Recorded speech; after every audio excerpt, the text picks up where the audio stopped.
Hi, my name's Phil. I like talking about politics, and in this video I'd like to discuss the politics of the decision by Rishi Sunak to block the Gender Recognition Reform Bill recently passed by the Scottish Parliament. Now, to be clear, I'm not going to discuss the bill itself, other than where strictly necessary.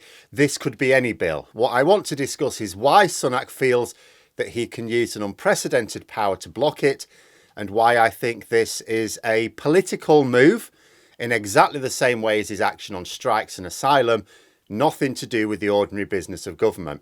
But first, if you'd like to be notified of daily news and politics, please subscribe to the channel and click the bell notification icon.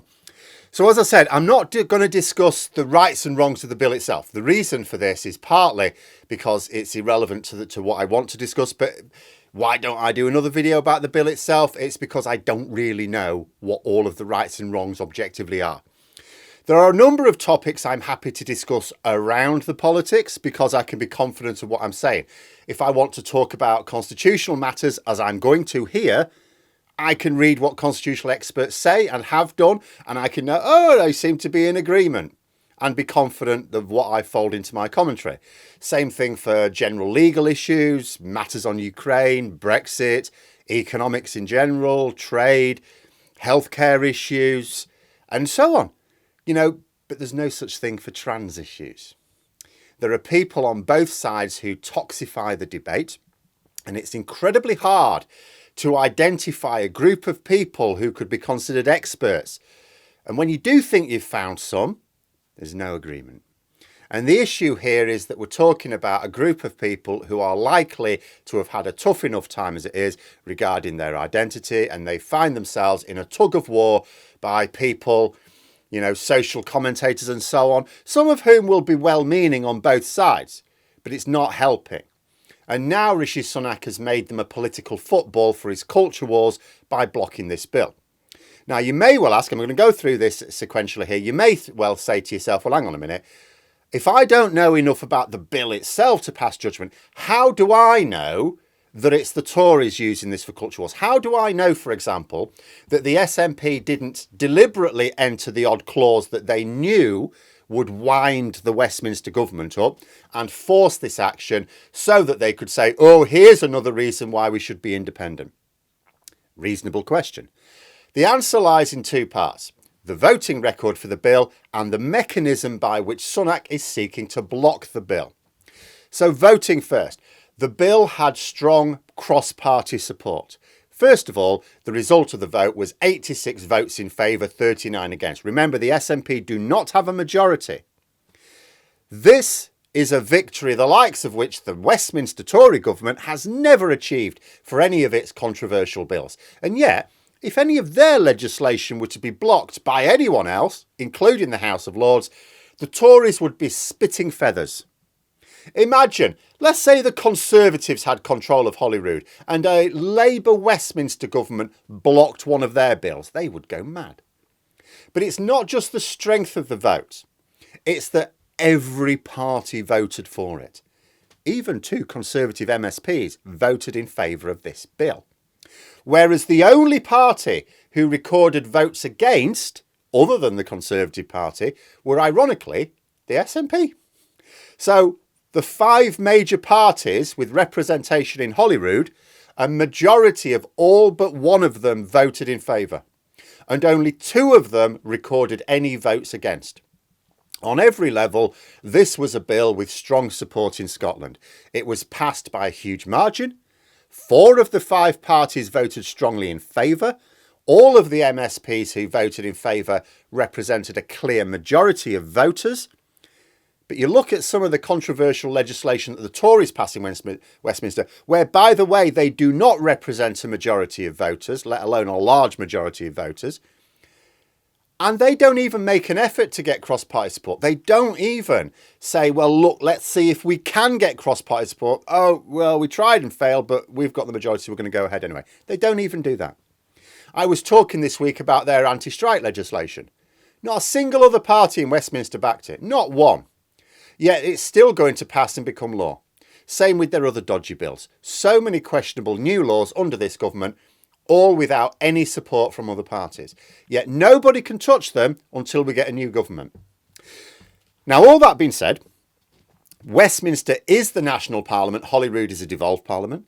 I know that some people want Holyrood to be the supreme parliament of an independent Scotland, but it isn't. And framing any argument on the basis that it is cannot be the foundation of an intelligent argument. There are matters which Westminster can and should have supremacy over, but here is where Sunak is showing that he's taking the piss. There are reserved matters that the Scotland Act makes clear Holyrood does not have the competence to legislate on. Schedule 4 and 5 cover these. If the Westminster government think that a Scottish bill undermines any of these reserved matters, then the procedure is to use Section 33 in order to refer the bill to the Supreme Court with a view to blocking it from receiving royal assent. So is this what the Tories are doing? No. Why not? If they think that this bill is undermining reserved matters, which is what they seem to be saying, why not? You may well ask. So what are they doing? They are using Section 35, not 33. Section 35 is vague. In fact, and this is my reading of it, as far as I can tell from reading what various experts are saying, Section 35, this is not what they've said, this is what I'm inferring, may well have been included in the Scotland Act as an emergency stop button in case something unexpected cropped up which undermined Westminster's supremacy. Because Section 35 allows the Secretary of State for Scotland to veto a Scottish bill if they think that it undermines some reserved matters. But if they think that, you go for the Section 33 referral to the Supreme Court. It's like, why does Section 35 even exist? We know that the Scottish Government plan to take the Westminster Government to court over this. The problem, as I say, is that Section 35 is a way for the Secretary of State to veto Scottish bills, which seems much more vague than Section 33. That tells me that Sunak has no confidence that the bill would be considered to undermine reserved matters by the Supreme Court. Otherwise, he'd have taken this route. Now, that doesn't mean to say that the SNP will not win their court case. It's just, it's never been tested. So instead, he's using a section of the Scotland Act which has never been used before. Probably, as I say, because it's the nuclear option in the event of, let's say, a major problem unforeseen at the time of devolution. So if Sunak isn't confident that he has any good reason to block this bill, why is he doing so? Is it just a case of Tories forcing their ideology onto others again? I don't think so. Why, for example, do we not get these pointless battles with the Welsh Government? I mean, when Welsh questions come up in the House of Commons, don't get me wrong, the Tories make it their mission to make every third statement one that's attacking the Labour government in Wales. Oh, they never miss an opportunity. But why don't they throw their weight around in blocking the Welsh Parliament then? Now, this is about the culture wars again, isn't it? The Conservatives knew that 2019 would be the last time they could win an even remotely fair election. You could see that in their manifesto. They promised such draconian legislation that previous Conservative governments would never even dreamed of, because they personally are opposed to that sort of, blocking rights to peaceful protest and so on. Legislation which has been made even more authoritarian than the manifesto suggested. And I think that's probably because by the time they were ready to push it through Parliament last year, Labour already in the lead, on course for winning the next election. So panic stations for them. It's why they're managing the public sector strikes in the way they are. Yes, Conservatives like to keep public sector pay low and they like a bit of union bashing, but past Tory governments would not have done, they would have negotiated better pay offers under the current conditions. Indeed, former senior Tory MPs have said that it's madness what the Conservative government are doing. So why are they trying to deal with the strikes in this way? Because Sunak, just like Johnson before him last year, is weak and needs something to unite his MPs around. He is trying to control these factions within his party that are all warring, and he needs them all behind him. Same with asylum and immigration stance. It's all red meat. They're breaking all sorts of laws. Even past Conservative governments would not have behaved like this, but it is out of strategic desperation. They're into their final days and they know it. They're going to lose the next election unless they can do something remarkable. They can't defend their record in government because even the Daily Express can't hide the stink. They've now crushed the economy even more with various policies which have left us 1 million workers short. Public services are clearly in ruins. Even they can't deny it. There's no sensible policy debate to be had where the Tories can win. So they have to target emotive subjects. And, you know, bashing the SNP combined with trans issues. Oh, lovely. That fires up the gammers just like public services workers paying asylum. Maybe more so. You know, this gender recognition bill isn't one that is just beyond the pale for Tories.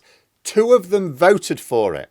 The Education Secretary, a member of Rishi Sunak's own cabinet, is on record as saying that she disagrees with one of the main objections to the bill. But objections are irrelevant, really. It may well be that I have objections to parts of the bill. Doesn't matter what I think. Doesn't matter what the Westminster Tories think, unless the bill undermines reserved matters. And if they thought it did, they would go to the Supreme Court using Section 33 to query it. Not the emergency button of Section 34, which no one has ever used.